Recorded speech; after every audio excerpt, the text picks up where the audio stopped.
അയ്യോ ഈ കഴിഞ്ഞ ലൈവിൽ അനുമോൾ വേഴ്സസ് ജിസൈൽ ഒരു ബിഗ് ക്ലാഷ് തന്നെയാണ് സംഭവിച്ചത്. എന്താണെന്ന് വെച്ച് കഴിഞ്ഞാൽ ഒരു ജയിൽ നോമിനേഷൻ വന്നതും പോയതും ഇറങ്ങില്ല എൻ്റെ പൊന്നു മച്ചാനെ, അടപടലം അടിയും വഴക്കുമായിരുന്നു. മേ ബി അനുമോൾ പുറത്തേക്കോ എന്ന് വരെ തോന്നിപ്പോയി. കൂടുതൽ കാര്യങ്ങൾ നമുക്ക് ചർച്ച ചെയ്യാം. ഇഷ്ടപ്പെട്ടെങ്കിൽ ലൈക്ക് ചെയ്യൂ, ഷെയർ ചെയ്യൂ, സബ് ചെയ്യൂ. അപ്പോൾ പോകാം. 1-2 ദിവസത്തെ എപ്പിസോഡുകൾ നമ്മൾ വീക്ഷിച്ചാൽ അറിയാവുന്നതാണ്. അനീഷേട്ടൻ എന്ന കണ്ടന്റ് മേക്കർ ഒഴികെ ബാക്കി ഇപ്പോൾ ബിഗ് ബോസ് കിട്ടുന്ന കണ്ടന്റ് അനുമോളും ജിസൈലും തമ്മിലുള്ള വഴക്കുകളാണ്. കുറ്റക്കാരി അനുമോളാണോ? എന്താണ് നിങ്ങളുടെ അഭിപ്രായം? ജയിൽ നോമിനേഷൻ വന്നത് മാത്രമേ അറിയത്തുള്ളൂ. അനുമോൾ വേഴ്സസ് ജിസൈൽ. അതിൽ ജിസൈലിനെ പറ്റി പറയുകയാണെങ്കിൽ ജിസൈൽ ഒന്ന് നല്ല രീതിയിൽ അനുമോൾക്കെതിരെ ഒരു കൊട്ട് കൊടുത്തതാണ്. പാവം പിടിച്ച അനുമോൾ ഹൈപ്പർ കൂടി നേരെ ജിസൈൽ എടുക്കുക ചെന്ന് അറ്റാക്ക് ചെയ്യുകയാണ് ചെയ്തത്. അതിൻ്റെ ഇടയ്ക്ക് കയ്യാങ്കളി ആയോ അടിച്ചോ ഇല്ലയോ എന്ന് നമുക്ക് അറിയാൻ പാടില്ല. എല്ലാ ആംഗിൾസിൽ നോക്കുമ്പോൾ അടിച്ചതായി കാണുന്നുണ്ടെന്നാണ് പലരും പറയുന്നത്. എന്താണ് നമുക്ക് ഇന്നത്തെ എപ്പിസോഡിലേക്ക് കാണാൻ പറ്റത്തുള്ളൂ. പക്ഷേ ജിസൈൽ കാണിക്കുന്നത് സത്യത്തിൽ തികച്ചും അനീതിയല്ലേ? ബിഗ് ബോസ് റൂൾസ് എത്ര വ്യക്തമാണ്.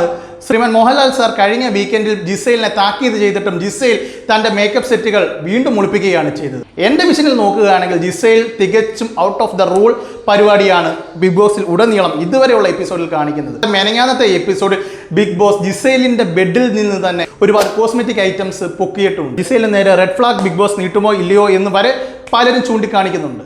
അനുമോൾ ഒരു ശല്യം പോലെ തന്നെ ജിസൈലിൻ്റെ പുറകെ നടന്ന് അവിടെ ബിഗ് ബോസ് ഹൗസിൽ വേറെ ആരുണ്ട്? ബാക്കിയുള്ളവർക്ക് എല്ലാവർക്കും ജിസൈലിനെ പേടിയാണ്. മിക്ക കണ്ടസ്റ്റൻസും ജിസൈൽ മുളു എന്ന് പറഞ്ഞ രീതിയിലായി പോകുന്നു. അത് മെയിൽ ആണെങ്കിൽ തന്നെയും ഫീമെയിൽ കണ്ടസ്റ്റൻ്റ് ആണെങ്കിൽ തന്നെയും ആരും അങ്ങോട്ട് അധികം ജിസൈലിൻ്റെ നേരെ ട്രിഗറിങ് മെറ്റീരിയലായിട്ട് അല്ലെങ്കിൽ ജിസൈലിന് നേരെ ഒരു വാക്ചാതുര്യത്തോടെ മുന്നോട്ട് വന്ന് ജിസൈലിനെ അടിച്ചിടുന്നില്ല. അനുമോൾ ഇവിടെ തികച്ചും ഫുൾ പവർ പൊട്ടൻഷ്യലിൽ ജിസൈലിനെതിരെ വാക്കുകൾ കൊണ്ടും പ്രവൃത്തികൾ കൊണ്ടും അടിച്ചിടുമ്പോൾ നമ്മുടെ ബാക്കിയുള്ള കണ്ടസ്റ്റന്റ് അതിനെ സപ്പോർട്ട് ചെയ്യുകയല്ലേ വേണ്ടത്. എൻ്റെ അഭിപ്രായത്തിൽ അനുമോൾ ഒരിക്കലും കുറ്റക്കാരിയല്ല. കാരണം ജിസൈൽ ഒളിപ്പിച്ച പല വസ്തുക്കളും കണ്ടുപിടിക്കുന്നതിൽ ഏറ്റവും കൂടുതൽ മെയിൻ റോള് വഹിച്ചത് നമ്മുടെ അനുമോളാണ്. ജിസൈൽ വരും വീക്കെൻഡിൽ ഒരു പണിഷ്മെന്റ് തന്നെയാണ് മേടിച്ചു നൽകേണ്ടത്.